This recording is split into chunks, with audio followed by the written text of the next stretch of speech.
O estado de São Paulo repassa 600 quilômetros de rodovias para iniciativa privada. A reportagem de Marcelo Matos.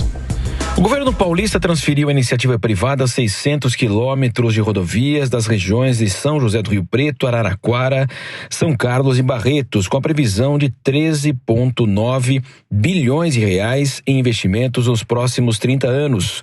O governador Rodrigo Garcia coloca que o lote noroeste recebeu uma outorga ao estado de 1 bilhão e 236 milhões de reais após uma disputa com um ágio de 16.000% sobre o lance mínimo do leilão. Hoje nós homologamos o lote noroeste, que abriga 4 grandes estradas do estado. Lá na região noroeste de São Paulo, a região de Araraquara, São Carlos, Rio Preto, Barretos, são quilômetros e quilômetros de estradas que hoje tem concessão e que a partir do ano que vem tem uma nova concessionária.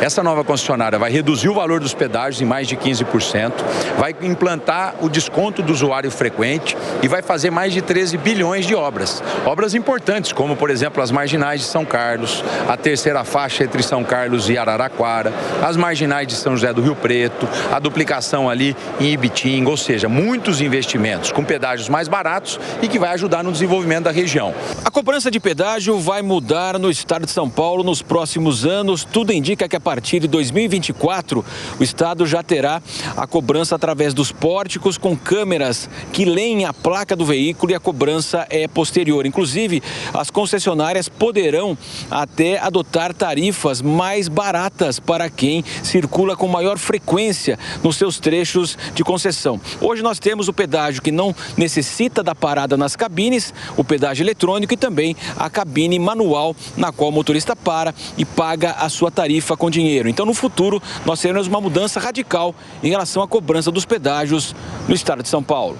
O diretor de concessões da Eco Rodovias, Rui Klein, explica que o cronograma de obras prevê 123 quilômetros de duplicações, 99 de terceiras faixas e 18 de pistas marginais. O usuário vai passar frequentemente no mesmo mês, no mesmo sentido, numa determinada praça, ele vai pagar progressivamente menos. Cada passagem ele paga um pouco menos, né? Então, numa média de passagens do mês, ele tem um pagamento significativamente menor do que teria numa tarifa normal. Esse é um ponto. A tarifa já parte de um patamar mais baixo, né, em relação ao programa anterior que está encerrando. Então, isso também é uma vantagem, né, que o poder público decidiu aqui no edital e conseguiu colocar isso de uma forma correta no projeto. E também questões aí de experiência, por exemplo, as pistas automáticas com desconto adicional. Então, há uma série de modernizações que o usuário vai experimentar aí para os próximos anos. E o destaque é a passagem livre dos pedágios. Em poucos anos, aí nos próximos anos, começa a ser implantada a passagem livre. Então, a praça de pedágio, que é conhecida hoje, que é aquela parada, praticamente uma parada para efetuar a cobrança, o usuário vai poder passar de forma livre por pórticos que lê a placa, lê o ticket, a tarjeta, o tag dentro do carro e ele passa de uma forma mais discreta, sem precisar parar na rodovia. Num acordo com o futuro governador Tarcísio de Freitas, o estado adiou para março o edital para a conclusão do trecho norte do Rodoanel. Bom, girando os nossos comentaristas, nesta sexta-feira, estamos já aqui com o deputado Coronel Tadeu, Amanda Klein, Roberto Mota. Mota, começando por você. Esse modelo de privatização de estradas é um modelo que vem dando certo pelo Brasil, com redução de preços de pedágios e melhoria dos serviços. E especificamente aqui em São Paulo, o que é possível esperar com o novo governador Tarcísio, que vem dessa área da infraestrutura, para ampliar essas privatizações? Mota. Bom dia, Lívia. Bom dia, Amanda. Bom dia, Coronel. Tiago, nossa audiência. Eu acho que é justo a gente esperar os melhores projetos de privatização que esse país já viu. A privatização é um instrumento importante de gestão pública, porque o Estado é um péssimo administrador. A iniciativa privada tem a vocação de administrar com eficiência. E concessão de estradas, ela tem a capacidade de melhorar muito o serviço.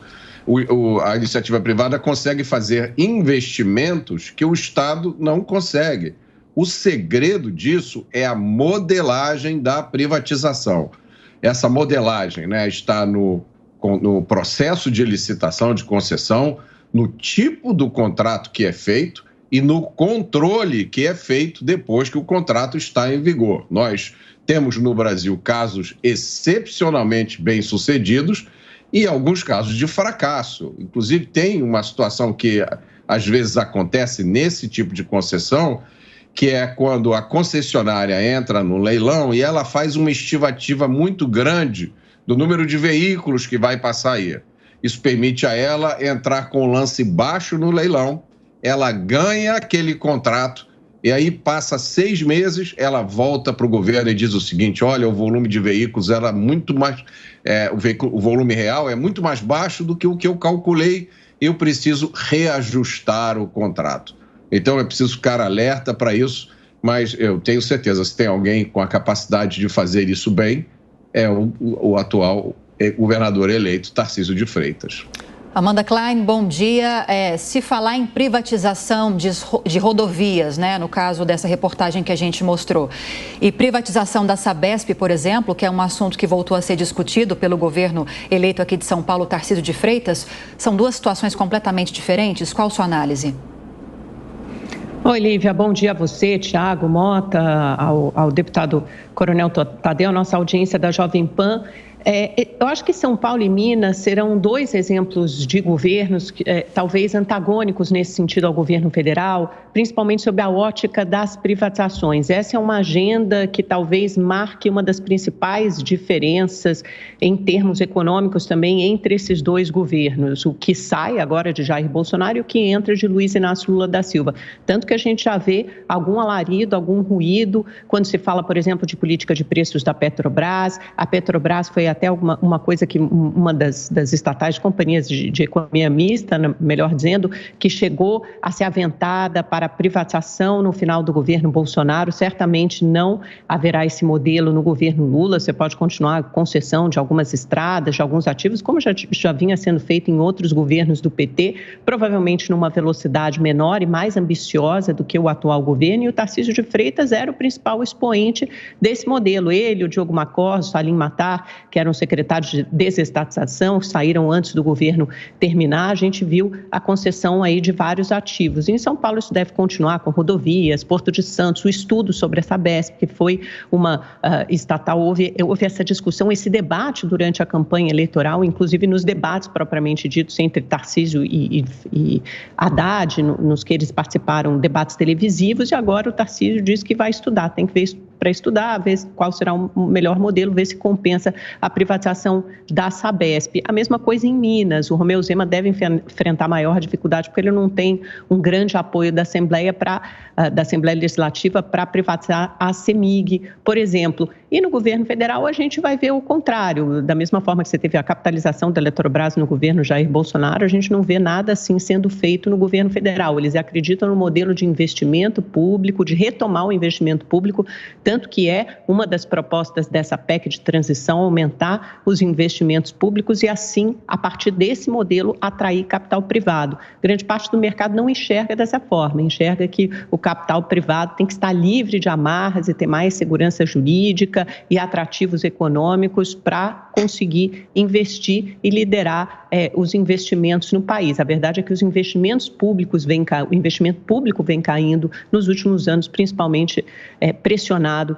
pelo teto de gasto. Então, será interessante observar esses 2 modelos de gestão e de política econômica diferentes do governo do estado mais rico do país, São Paulo, e do governo federal. Deputado Coronel Tadeu, como os legislativos podem ajudar nesses processos de privatizações pelo país? Bem-vindo. Bom dia, Tiago, Lívia, Mota, Amanda e para todos aqueles que estão nos assistindo e ouvindo também. Nós estamos diante de 2 lados da mesma moeda.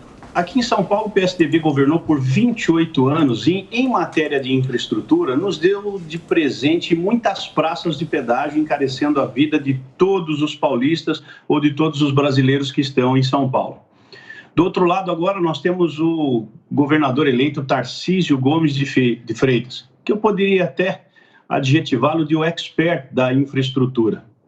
Eu lembro quando foi assinado o novo contrato de concessão da rodovia Presidente Dutra, no trecho São Paulo-Rio de Janeiro, e foi um dos contratos de concessão mais avançados que nós tivemos. Essa concessão, ela conseguiu fazer com que o pedágio seja abaixado. E isso trouxe benefício para todo mundo, além de tantas outras obras. A rodovia Presidente Dutra será a rodovia tecnologicamente mais avançada. E tudo isso sem dinheiro para investimento. O governo Bolsonaro não teve nada de dinheiro sobrando para fazer mais investimentos no país. Herdou uma dívida absurda do governo do PT e teve que se virar da melhor forma possível. Então, contou com a criatividade do Tarcísio no Ministério da Infraestrutura, e eu não sei exatamente os números, mas parece que foram mais de 4.000 quilômetros de estradas asfaltadas. Os caminhoneiros, nesse momento, aqueles que trafegam por Mato Grosso, Pará, pelo Nordeste e até pelo Sul, são as principais testemunhas do que o Tarcísio fez na infraestrutura com um orçamento absolutamente enxugado. Tudo isso porque nós passamos 4 anos pagando muito mais juros da dívida do PT do que qualquer outra coisa.